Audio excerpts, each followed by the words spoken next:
All right, welcome back. All right, guys, here we go. You're listening to 1170 AM The Answer, and this is Whissel Wednesday, and this is Jason Hall filling in the hot seat. We do got Kyle in studio with us, but he's got me in the hot seat, so here's what I've got. Go Chargers, go. Thank you, sir. That's what you always do when you're over here. I am. I hit those Go Chargers a lot, and you give me a hard time because you said they're going to Carson. Chargers, go. You're just going to keep hitting it, right? Go Chargers. You like this guy, Paul? All right. Starbucks banned a guy recently. This happened in Tampa, Florida.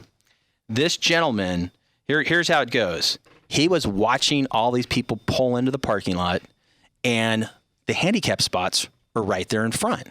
And he would see people clearly not handicapped, not have a handicap plate, not have the little card, and keep utilizing those spots. And he would sit inside the Starbucks, and then as they came in, he was like, "You can't park in the, disabled handicap parking. You got to leave." And he kept doing it over and over again. He felt like that was the right thing to do. And it is, right? You should be telling people not to do it. But he was harassing clients over and over again. And apparently they've asked this gentleman many times, please do not harass our customers. And finally, they banned him for life. What do you guys think about that? I think you should get free Starbucks for life. That's a public service.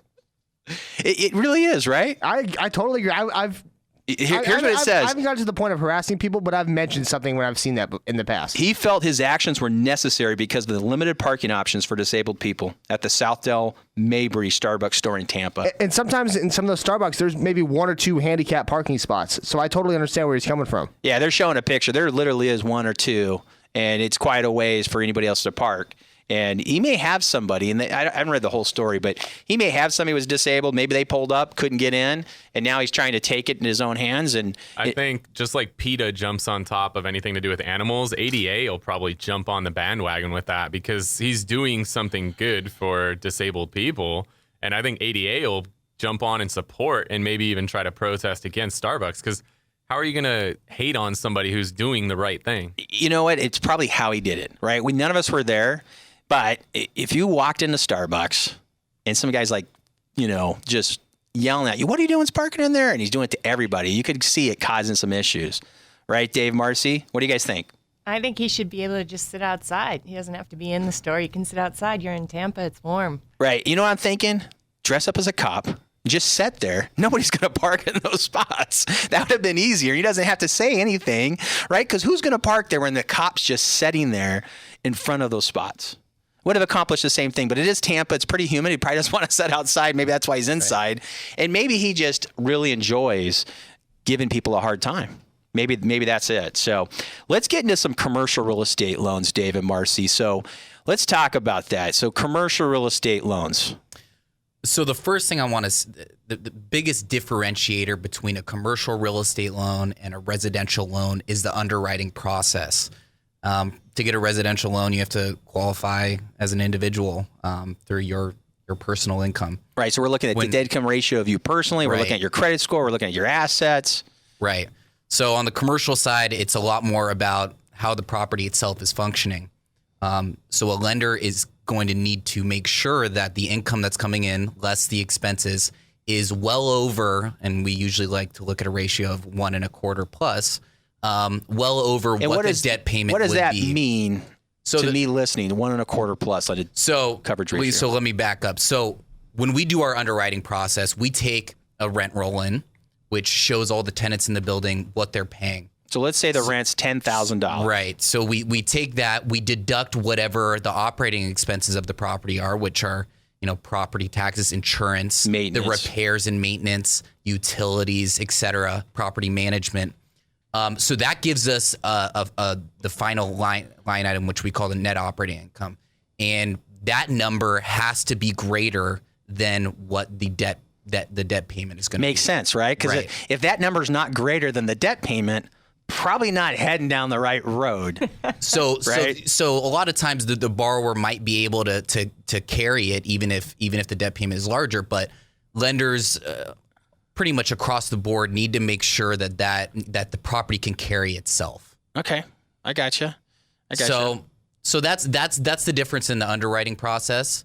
And some of the differences on a commercial loan, like we were talking about in break and at lunch, is really that residential financing that we do, and I've done for Right. 25 years, is 1 to 4 units. Right. That's pretty much normal where someone's going to live, be in that property. That's where Fannie and Freddie will insure those things, FHA, VA, Right. 1 unit to 4 unit. And really where commercial comes in. When I'm talking about commercial, I'm talking about literally everything else. So Everything that else. includes that we do, retail, we do office, we do industrial, we do hotels, we do self-storage. But yes, for apartments, 5+ units, that opens the door to us and to the commercial lenders. So that's quite a bit of property as you think about that driving around. Right. Everything that's not 1 to 4 unit is what Right. you guys get a chance to do loans in our on. So sphere. Yeah. that's a huge amount of property. Right. Especially and it requires us to have to understand how these different properties operate. Hotels especially are very different because there's a business component. So that underwriting process is different.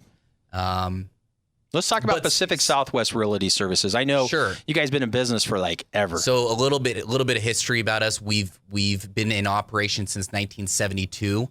At one point, we were a full service commercial real estate company. Now we are only a financing company. Our current CEO, Dan Phelan, has been there since 1972. It was his first job out You of guys think I'm college. old. You guys think I'm And, old. This guy's He's been around forever. Right. So he's got a 1972. little You were at the experience. ribbon cutting ceremony, Oh Jason. man, I might have been with your dad. Go ahead. Right. Sorry, Dad. So yeah, we've been around a long time. We got 4 offices. San Diego is the headquarters. Something that makes us our niche really. Most of our commercial real estate financing is actually not sourced from banks, not sourced from credit unions, not sourced from securitized lenders. Actually, the majority is from life insurance companies. So that's where you guys are getting the best rates. Right. And that's what you mean by sources. That's where you guys are getting the funds to Right. lend So on those properties. The funds are not coming from in-house. We're originating it on behalf of other buckets of capital. Right. So the life insurance company niche, which we believe a lot in right now, is the fact that they will fix your interest rate for a much longer period than the banks or the credit Because the unions. banks are like 5-10 years. Right. And life companies will do 10, 15, 20 years.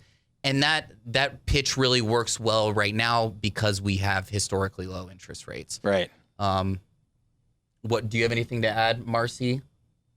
I just think it's a perfect time to, whether you're refinancing or purchasing new property, the interest rates are super low. And Pacific Southwest, David was talking about the life insurance companies, and it's a huge benefit. We have 23 correspondent lenders that are life insurance companies. What that means is we're allowed to originate the loan. We have contracts with them. So when we get a client, we work hard for their business. We don't just look at 1 or 2 lenders and give them a couple of So you're looking at options. everything to get them the absolute Looking at lowest everything. rate, make sure it fits within the product guides, gets that stuff done. Right. So again, you guys are listening to 1170 AM, The Answer. This is Whissel Wednesdays.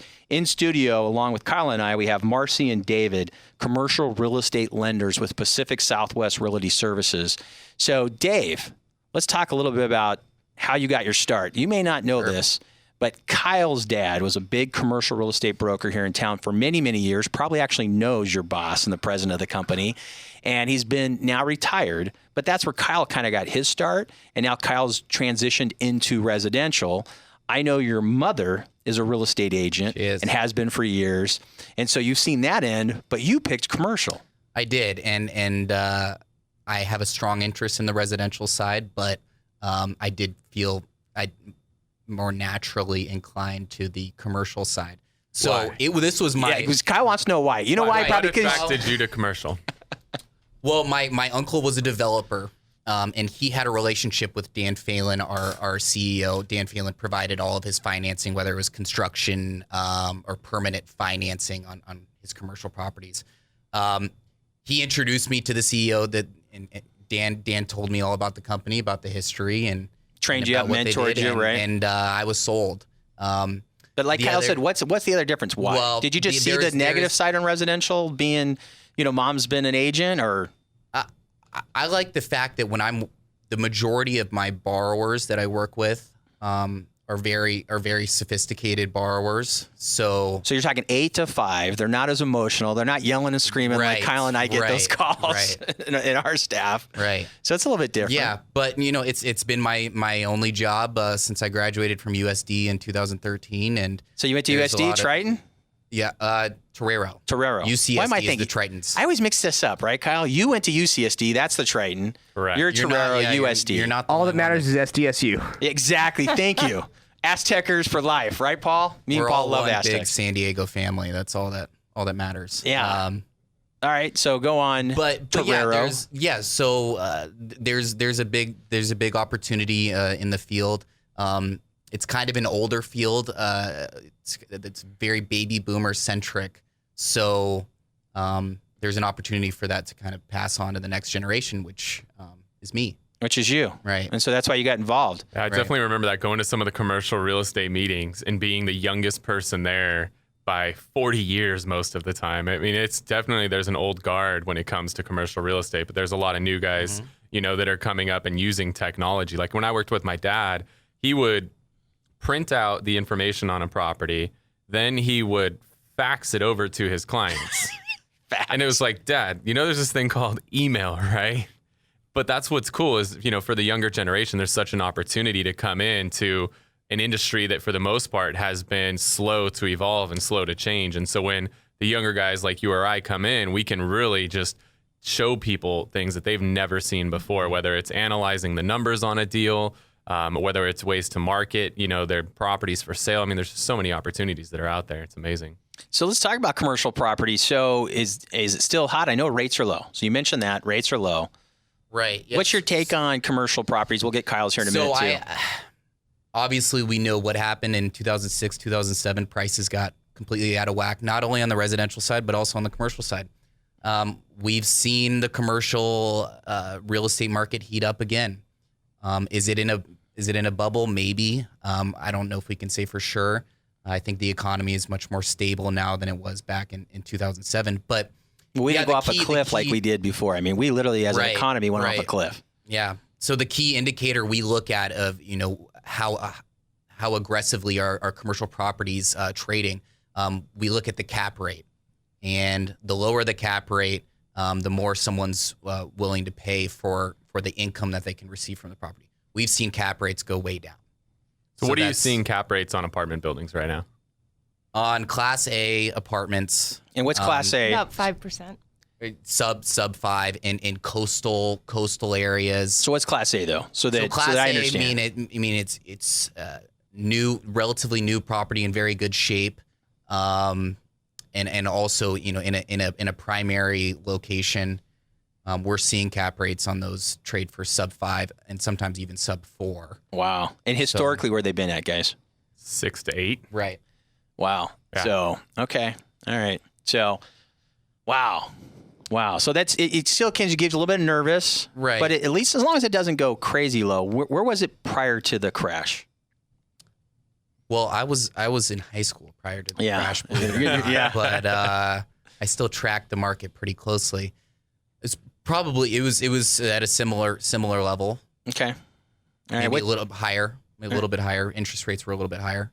All right. What's your take on that, Kyle? I mean, when I see the, price per door that apartments are selling at, or the cap rates, which cap rates are a relation of the net income coming in on the property versus the cost of the property that it's purchased at, the numbers are crazy right now. But that's because rents are going up so fast. We've talked about it a bunch on the show. And I mean, the rental market is going up as fast, if not faster, than the sales market in real estate. So, rents, we've raised all the rents on all of our properties 10% in the last 6 months. Yeah, it's crazy. Again, you're listening to 1170 AM The Answer, and this is Whissel Wednesdays. Dave, if somebody wants to reach out to you, what's the best number to reach you guys? You can reach me directly on my direct line at 858-522-1451, or shoot me an email, dhamilton@psrs.com. Paul Sam Roger Sam. That's not bad. PSRS.com. I like that. It flows pretty well. It does flow. It's not this long, huge thing. Right. All right, we're going to be heading to a break. When we get back, we're going to follow up a little bit more on commercial real estate, get Marci's take on it. Again, 1170 AM, The Answer, Whissel Wednesdays. We'll be right back.